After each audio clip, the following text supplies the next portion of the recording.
नमस्कार, मैं सत्यम। अभी हम लोग अररिया आ चुके हैं। कोसी का वो बेल्ट सीमांचल कहते हैं, और वहाँ हमारे साथ प्रत्याशी हैं नरपतगंज से डॉक्टर अखिलेश। उनसे हम लोग बातचीत करते हैं जो चुनाव में, बिहार विधानसभा चुनाव में इनके क्या मुद्दे हैं और किन मुद्दों के साथ चुनाव लड़ा जा रहा है। सर, आपका पहले बहुत बहुत स्वागत है। सत्यम, सबसे पहले आपको बहुत बहुत धन्यवाद कि आप मुझे मौका दे रहे हैं बोलने के लिए मुद्दों पे।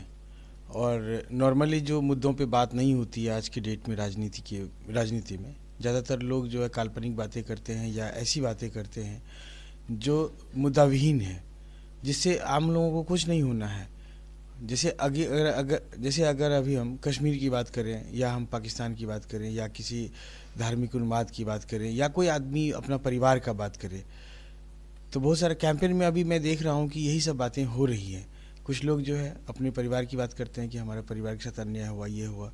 कुछ लोग बोलते हैं कि देश का मतलब चाइना की बात करेंगे, पाकिस्तान की बात करेंगे, नेपाल की बात करेंगे।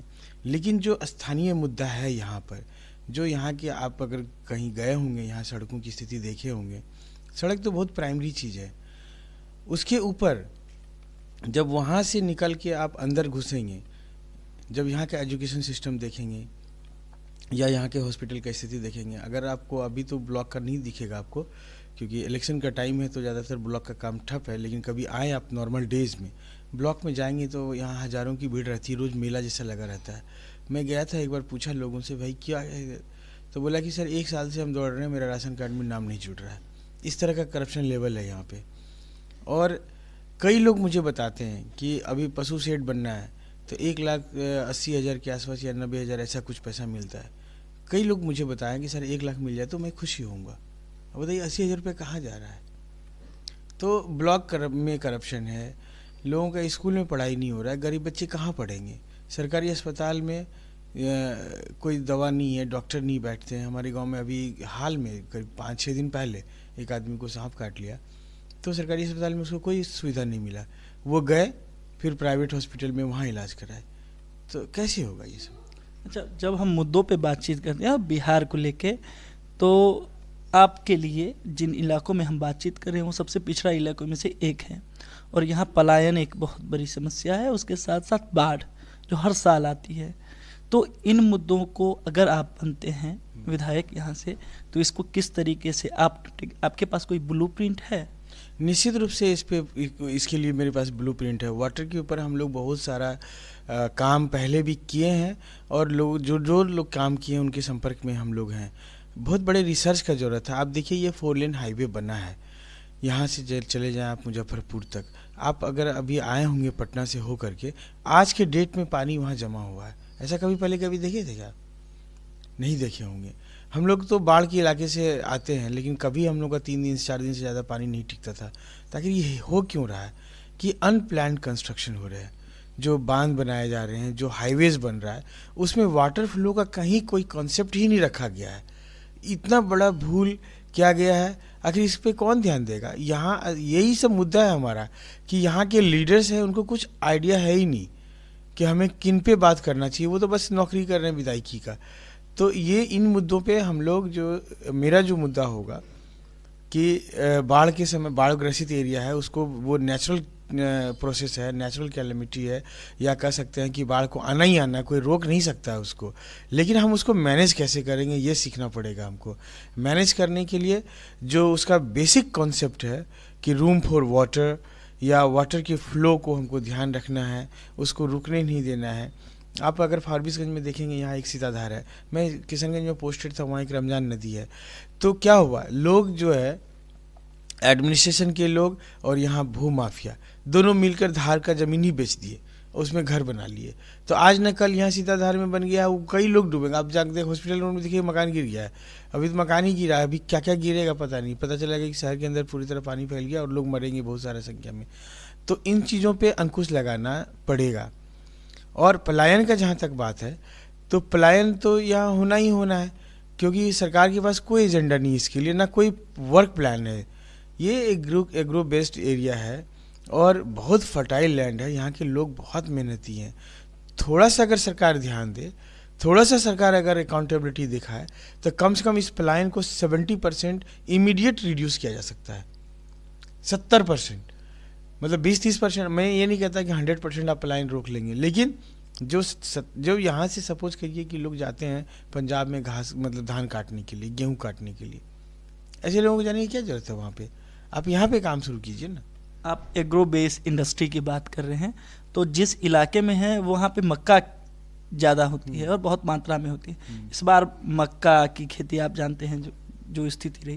लेकिन दूसरी बात ये आती है कि इस चुनाव में किसान के मुद्दे आपको दिखे हैं पूरे बिहार भर में, या उनका जो मतलब उनके साथ जो नुकसान हो रहा है या उनकी समस्याएं हैं वो दिखी है? बिल्कुल नहीं दिखा है। ये तो हम लोग बचपन में जब हम लोग पढ़ना शुरू किए थे, हाई स्कूल स्टैंडर्ड में गए थे, तब हम लोग किसान की मुद्दा सुनते थे। एक महेंद्र सिंह टिकैत का नाम उसमें हम लोग सुना करते थे, चौधरी चरण सिंह किसान नेता हुआ करते थे। उसके बाद तो ख़त्म ही हो गया। अब तो किसान का बात ही नहीं कहीं, सारा हर कुछ कॉरपोरेट है, लीडरशिप भी कॉरपोरेट हो गया है। लोग किसान विरोधी बिल जब लाते हैं, किसान विरोधी बिल जो लेके आया सरकार और जो विपक्ष हमारा उसका विरोध किया, तो मालूम कहाँ किए? बेली रोड के ऊपर। खेती बेली रोड में होता है कि खेती होता है गाँव में, वहाँ जाके कीजिए तो फील आएगा एक, नहीं तो ऐसे कैसे फील आएगा?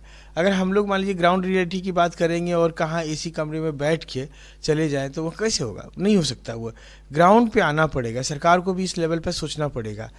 और ये दुर्दशा है, तो किसान का तो कहीं बात ही नहीं है, ना पक्ष उठा पा रहा है ना विपक्ष उठा पा रहा है, दोनों में से कोई नहीं उठा पा रहा। किसान तो इतना ना समझ है। मैं यही किसान को समझाने आया हूँ, यही तो मैं चैलेंज किया हूँ कॉलेजियम सिस्टम को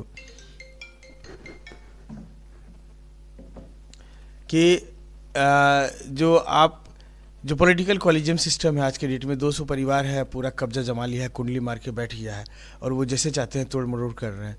तो यही जागृति के लिए हम आए हैं अगेंस्ट द पार्टी सिस्टम, और लोगों को बता रहे हैं कि भाई देखो ये सिचुएशन ये है, तुम्हारे साथ कितना छल हो रहा है। जो जाति के नाम पे वोट करते हैं उनका भी मैं आँख खोलने का काम करता हूँ कि तुमको जाति के नाम पे तुमसे इमोशनली वोट लिया जा रहा है और तुमको कितना उसे फ़ायदा मिल रहा है वो तो कैलकुलेट करो कम से कम, कि केवल हम जाति के नाम पे वोट किए जा रहे हैं। कैलकुलेट करेंगे ना कि हमको कितना फ़ायदा हो रहा है, नहीं हो रहा है। तो ये चीज़ें बताना शुरू जब किए हैं तो लोग मुझसे जुड़ने लगे हैं। तो मैं चाहता हूँ, मैं आह्वान करता हूँ यूथ से कि जो लोग आ सकते हैं आइए, कोई दिक्कत नहीं है। हो सकता है कि 2 साल 3 साल आपको स्ट्रगल करना पड़े, लेकिन ये जो दुकान खोल के बैठे हैं ना, सबका दुकान बंद हो जाएगा, हम गारंटी के साथ कहते हैं। बात जाति की हो रही है और बिहार में राजनीतिक रूप से जाति एक सत्य है, सामाजिक रूप से भी। और जाति कहीं भी आपकी कहीं भी किसी भी समय में पूछी जाती है किसी तरीके से, किन्हीं तरीकों से।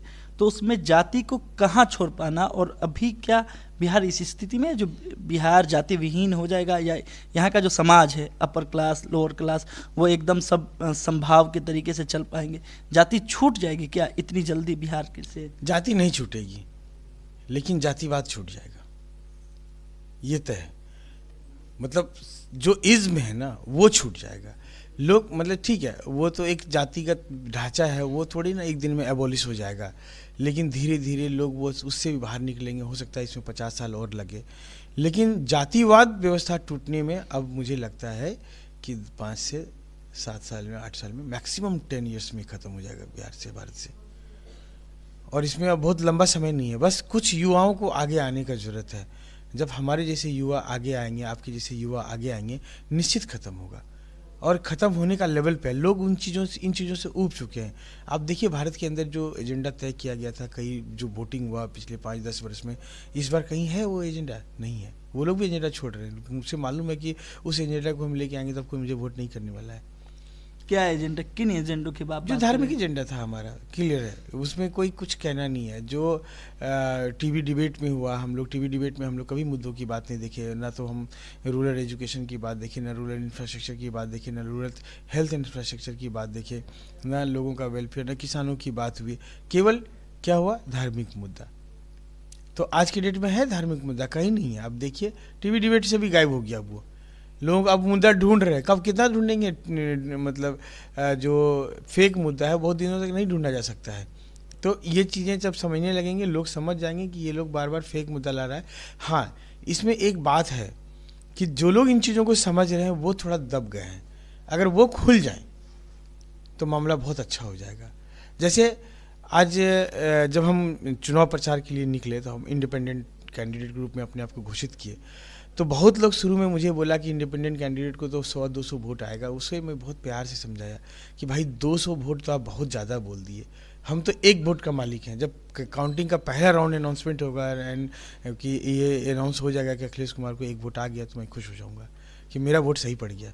मैं दूसरे का, अपने पत्नी का भी वोट नहीं गिनता कि वो देंगे कि नहीं देंगे। मैं रास्ते पे निकला हूँ, लोग जुड़ेंगे जिनको जुड़ना होगा, और लोग जुड़ रहे हैं आज की डेट में। जो लोग मुझे बोलते थे कि 100-200 वोट नहीं आएंगे, आज वही लोग मुझे फ़ोन करके करते हैं, फ़ोन करके बोलते हैं कि अखिलेश जी आपके कैंपेन की वजह से और आपके आइडियोलॉजी की वजह से आप ड्राइविंग सीट पे हैं, बाकी लोग आपके पीछे पीछे चल रहे हैं।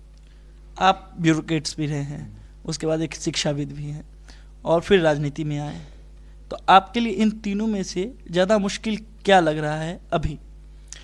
देखिए, जब हम ब्यूरोक्रेट थे वहाँ भी हमको कोई मुश्किल का सामना नहीं करना पड़ा। जब हम शिक्षक बने तभी भी मुश्किल का कोई सामना नहीं करना पड़ा। आज भी हमको कोई मुश्किल का सामना नहीं करना पड़ रहा है। मुश्किल जो भी है हम उसको इग्नोर करते हैं। अगर उसको पकड़ के आप बैठ जाएंगे, आप कभी आगे नहीं बढ़ सकेंगे। समस्या आएंगी। मैं बोला ना, अभी 4 महीने के अंदर लोगों का इतना मूड चेंज हुआ है, और 4 महीने के अंदर उन्हीं लोगों का वर्जन इतना चेंज हो गया। अगर आदमी सतत मेहनत करे 1-2 साल में, तो उसका दिमाग भी घूम जाएगा। तो ये चीज़ है, केवल आपको करने का ज़रूरत है। मुश्किल तो आएगा ही आएगा। अभी जैसे सपोज करिए कि हम लोगों को बोल दिया गया खाना बनाने के लिए, उसमें भी मुश्किल आएगा। तो हमें हैबिट नहीं है तो थोड़ा मुश्किल आएगा। हमको पॉलिटिक्स का आदत नहीं था, लोगों से मिलना जुलना का, जिस तरह से लोगों को पॉलिटिक्स में बात किया जाता है उस तरह का हमको आदत नहीं था। हम अपने आप से बहुत कॉम्प्रोमाइज़ भी नहीं किए। मेरा अपना आइडियोलॉजी सेट है, हम वही करेंगे जो मेरा आइडियोलॉजी बोलता है, हम वो नहीं करेंगे जो उनका डिमांड है। जैसे अभी इलेक्शन के टाइम में बहुत लोग मुझे बोलते हैं कि सर कुछ खाने पीने का पैसा दीजिए। हम बोले कि आइए, आप तुम अपना बच्चा को लेके आओ, मैं उसे पढ़ने का किताब खरीद देता हूँ, मैं तुम्हें खाने पीने का पैसा नहीं दूंगा। खाना पीना है, खाना बन रहा है, खाओ तुम। एक बात और, जब हम जाति की बात करते हैं या पार्टी की बात करते हैं, तो 2 पार्टियां यहाँ जो है, या एनडीए के लें या यूपीए के लें, वो एकदम सिरे से दिख रही है। उस बीच में एक निर्दलीय उम्मीदवार की तरह लोगों के पास जाना, और आप जो बोल रहे हैं धार्मिक, जाति, इस छोड़ के इन मुद्दों पे बात करना कितना कठिन होता है? या लोग समझ रहे हैं, लोग जान रहे हैं, और लोग आप पे विश्वास कर रहे हैं? क्या है इसमें, आप ग्राउंड पे क्या है? ग्राउंड पे एकदम लोग विश्वास कर रहे हैं। देखिए, ये कठिन है ही नहीं, हमको कहीं कठिन फील नहीं हुआ। लोग इसको बनाए हुए हैं इमेजिनरी। ये इतना हमको महसूस हुआ, ये जितनी चीज़ें हैं ना, सब इमेजिनरी है, और सब मीडिया में केवल हाइप किया हुआ है, या कुछ लोग जो टी टेबल पे टॉक करते हैं, तो समझिए वो वहीं पे है ये चीज़। ग्राउंड में नहीं है। लोगों के अंदर में कोई जाति को लेके भेदभाव नहीं है, ना विद्वेष है उसका मन में। धर्म को लेके भी कोई विद्वेष नहीं है मन में। हाँ, कभी हो सूर्य जब हो जाता है तो सब हो करने लग जाते हैं। तो उनको समझाने के लिए लोग जब आएंगे तो एक्सेप्टेंस होगा। हम क्या बोले, कुछ देर पहले भी बोले कि कुछ लोग जो इनको समझते हैं ना कि ये गलत हो रहा है और अच्छा, ये नहीं सही है, तो वो चुप बैठ गए हैं। प्रॉब्लम वहीं पे है। अगर वो सामने आ जाएंगे तो सब लोग भाग खड़ा होगा। जैसे हम इतना दिलेरी के साथ सामने खड़ा हुए ना, तो सब भाग खड़ा हो रहा है। आपको विश्वास नहीं होगा कि यहाँ जब मेरा कैंपेन शुरू में, जब हमारी गाड़ी रुकती है, तो मैं देखा हूँ कि जो इस्टेब्लिश्ड पार्टियाँ हैं उनके कार्यकर्ता भाग खड़े होते हैं। मैं बुलाता हूँ, आ इधर बात करते हैं हम लोग। वो नहीं आता डर से, जानता है इसे सकेंगे नहीं हम वार्तालाप में। तो मतलब वही चीज़ है। जिस दिन से ये होने लगेगा ना, जो लोग समझे हैं वो लोग, तो हमको शुरू में जैसे कई लोग बोला कि लोग जमाना ऐसा है वैसा है, तो हम उनको एक बहुत प्यार से समझाते हैं, बहुत विनम्रता से बोलते हैं कि सर इस नरपतगंज में 5 लाख की आबादी है, 10,000 लोग भी पढ़ा लिखा है कि नहीं? बोलता है जरूर है। हमारे 10,000 खुल के सामने आ जाए ना कि सच है, डॉक्टर अखिलेश का एजेंडा अच्छा है, डॉक्टर अखिलेश का आइडियोलॉजी अच्छा है, आप खुल के बोलना शुरू कर दीजिए। बाकी 4,90,000 तो 1 मिनट में पलट जाएंगे। जो आदमी रोज़ अपना कमा रहा खा रहा, उनको कितना मतलब है विज़न से? इससे कोई मतलब है? वो डिपेंड करता है हमारे आपके थ्रो पे। हाँ, तो हम लोग जैसा चलेंगे वैसा। तो जो लोग पढ़े लिखे लोग हैं, जो लोग समझते हैं अपने आप को पॉलिटिकली कॉन्शियस लोग, ऐसा बहुत घाघ लोगों से भी मेरा भेंट हुआ है। जो लोग खराब किया उसको तो खुल के बोलते हैं कि अभी आपकी उम्र 60 वर्ष है, 70 वर्ष है, और ये ज़माना पिछले 30 वर्ष में ख़राब हुआ है। तो उसमें आप जवान थे 30 वर्ष, यानी आप खराब करना शुरू किए हैं। आज 20 साल का लड़का, वो लड़का 20 साल का, वो थोड़ी खराब किया ज़माना को। इस ज़माना को ख़राब कौन किया? पैसा लेके वोट देना, दारू पी के वोट देना, लोगों से कुछ ठग के वोट देना, ये कौन शुरू किया? आज जो पहला वोटर 18-20 साल का लड़का, वो किया है? वो तो नहीं किया।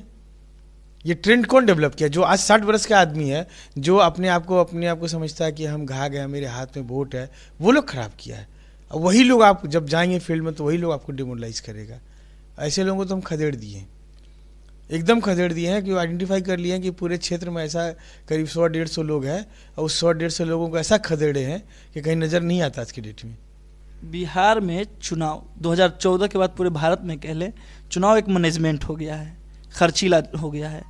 इंडिपेंडेंट आप लड़ रहे हैं, क्या खर्च जो पैसा है वो आ रहा आया, या मैनेजमेंट जिसको हम कहते हैं, अब तो बड़ी बड़ी कंपनियां आती हैं, पीआर कंपनियां, जो लोगों का मैनेजमेंट करती हैं, तो इन चीज़ों को लेके आपको कभी परेशानी हुई या नहीं हुई, जो जिसको चुनाव मैनेजमेंट कहते हैं? देखिए, शुरू से हमारा एजेंडा था, हमको पता था कि मेरे पास पैसा नहीं है। कुछ चीज़ को लेके हम बहुत क्लियर थे, और वो क्लियरिटी हमको आज मेरा ताकत बना हुआ। जैसे पहला क्लियर था कि हमको टिकट नहीं मिलेगा, एकदम क्लियर था हमको। आपने किसी पार्टी से नहीं मांगी टिकट? नहीं, मतलब नहीं, पार्टी में मैंने बायोडाटा जरूर दिया, मैं झूठ नहीं बोलता, लेकिन मुझे पता था कि मुझे टिकट नहीं मिलना है। इसलिए डे 1 से मैं बोल रहा हूँ कि मैं चुनाव लड़ूंगा, और वहाँ भी मैं टिकट नहीं मांगा। जहाँ भी बायोडाटा दिया, मैं वहाँ ये नहीं बोला कि मुझे टिकट दीजिए, मैं बोला कि मैं चुनाव लड़ने जा रहा हूँ और ये मेरा बायोडाटा है। कोई नहीं बोल सकता कि आके मुझसे टिकट मांगा है। आज भी वोट भी नहीं मांगता हूँ मैं, लोगों को यही कह रहा हूँ कि जो बेस्ट उम्मीदवार है उनको वोट कीजिए। तो दो चीज़ देखिए, बहुत क्लियर था मेरे दिमाग में कि मेरे पास पैसा नहीं है, और मेरे पास उस तरह का पैरवी नहीं है, या हम उतने अपने आत्मसम्मान से समझौता नहीं कर पाएंगे जो ये सब क्राइटेरिया होता है टिकट के लिए। तो कोई चीज़ है ही नहीं मेरे पास, तो हमको टिकट मिला नहीं था। ऊपर से हम थोड़ा भोकल आदमी हैं, तो नेता लोग भी डरता है ऊपर से कि ये आएगा तो मेरे से प्रश्न करेगा, क्योंकि हम लोगों से पूछ रहे हैं, लोगों से बोल रहे हैं कि तुम प्रश्न करो, तो उनको ये डर भी है कि इनको टिकट देंगे तो ये प्रश्न करेगा। तो यहाँ तो राजतंत्र चल रहा है अघोषित रूप से, प्रजातंत्र तो है नहीं। किसी भी पार्टी का आप बताइए कि डेमोक्रेटिक आइडिया है, कहीं नहीं है।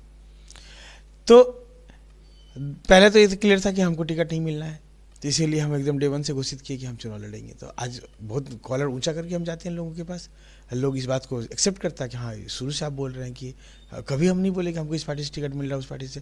दूसरा, मेरे दिमाग में बहुत क्लैरिटी था कि हमारे पास पैसा नहीं है और हमको चुनाव लड़ना है, ये पैसों का खेल होता है चुनाव में। तो हम एक कॉन्सेप्ट लेके आए। लोग बोलते हैं मिनिमम बजट या लो बजट, हम 0 बजट का कॉन्सेप्ट ले आए कि हम कोई पैसा ही नहीं खर्च करेंगे।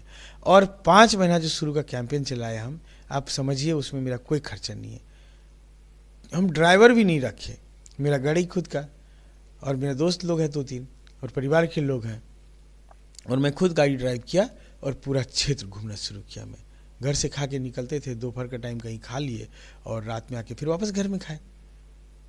तो कहीं मेरा खर्चा नहीं है। तेल का जहाँ तक खर्चा है, तो तेल ऐसे भी हम मान लीजिए नहीं, यहाँ पार्टी में चुनाव, अगर यहाँ चुनाव नहीं लड़ रहे होते, कहीं हम घूम रहे होते, उसमें मेरा खर्च होता ही होता, तो इसीलिए हम उसको कॉस्ट में नहीं गिनते हैं। तो वो हम कैंपेन किए। लास्ट मोमेंट में मेरा थोड़ा खर्चा आ रहा है, जैसे कुछ गाड़ी का संख्या हम बढ़ाए, पॉम्पलेट लगाए और प्रचार वैन लगाए हमको, तो ये बहुत कम है। इसको जोड़िएगा तो टोटल खर्चा मेरा 2-3 लाख से ज़्यादा है ही नहीं। चुनाव आयोग भी इतने के लिए राजी रहता है। दूसरी बात, आप आइडियोलॉजी की बात करते हैं। बिहार में, या मैं कह लूँ भारत में, बहुत सारी आइडियोलॉजी है। दक्षिण पंथ है, वामपंथ है, सामाजिक न्याय है, समाजवाद है, और गांधीयन थॉट है, कई तरह के हैं।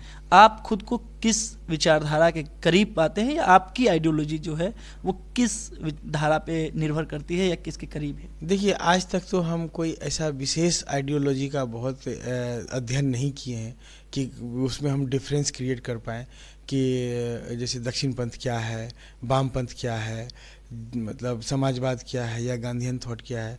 तो इनके बीच में जो शार्प डिफरेंसेस हैं उनका आइडिया हमको है नहीं, तो हम कैसे बता पाएंगे। लेकिन हमको एक दिमाग में ज़रूर चलता रहता है कि जो मार्जिनलाइज्ड लोग हैं, जो अंडर प्रिविलेज्ड लोग हैं, उनके लिए मैं खड़ा रहूं, उनकी आवाज़ में बनूं। एक मेरे दिमाग में चलता रहता है। दूसरा मेरे दिमाग में चलता है कि हम किसी का मदद ना कर पाएँ तो एटलीस्ट उसका क्षति ना करें। तीसरा मेरे दिमाग में यही चलता है कि हम संचय ना करें। ऐसा नहीं कि वो घर बना रहे हैं, गाड़ी खरीद रहे हैं, बैंक बैलेंस कर रहे हैं। ये अब ये कौन सा आइडियोलॉजी में फिट बैठता है, उसमें आप बैठा दीजिए। जिस भी पंथ में बैठता हो वही मेरा आइडियोलॉजी है, समझिए। आप मार्जिनलाइज्ड कम्युनिटी की बात, आप जब मार्जिनलाइज्ड कम्युनिटी की बात करते हैं तो सच्चर कमेटी है या इनको, तो आप अगर विधायक बनते हैं यहाँ से तो उन लोगों के लिए जिनके पास ज़मीन नहीं है, भूमिहीन किसान इस इलाके में ज़्यादा पाए जाते हैं और उनके लिए कोई नीति सरकार के पास भी नहीं है, ना बातचीत हो रही, आप उनके लिए क्या करिएगा? ये अंतिम सवाल है आपसे। देखिए, उसके लिए हम तो सबसे पहले उसका अध्ययन करेंगे कि उसका बेसिक प्रॉब्लम क्या है और कैसे दूर किया जा सकता है। जो पहले इस पे काम हो चुके हैं उसका भी हम अध्ययन करेंगे, जो इसके ऊपर एक्सपर्ट काम किए हैं, जो एक्टिविस्ट लोग हैं उनसे मैं मिलूंगा, और उसके बाद जो एक हम लोग बनाएंगे जो उसका एजेंडा है, और उस एजेंडा को बनाकर सरकार के ऊपर हम दबाव बनाएंगे, विधानसभा में उसके लिए प्रश्न करेंगे और लगातार प्रश्न करेंगे, और सरकार के पास जो एजिटेशन करना होगा वो भी हम करेंगे। इस तरह से उसको हम ग्राउंड पर लेके उतारेंगे, यही है। आपको उम्मीद है ये सफल होगा? एकदम सफल होगा, क्यों नहीं सफल होगा। बहुत बहुत सारा काम सफल हुआ है, हम क्यों सोचते हैं कि सफल नहीं होगा, बिल्कुल सफल होगा।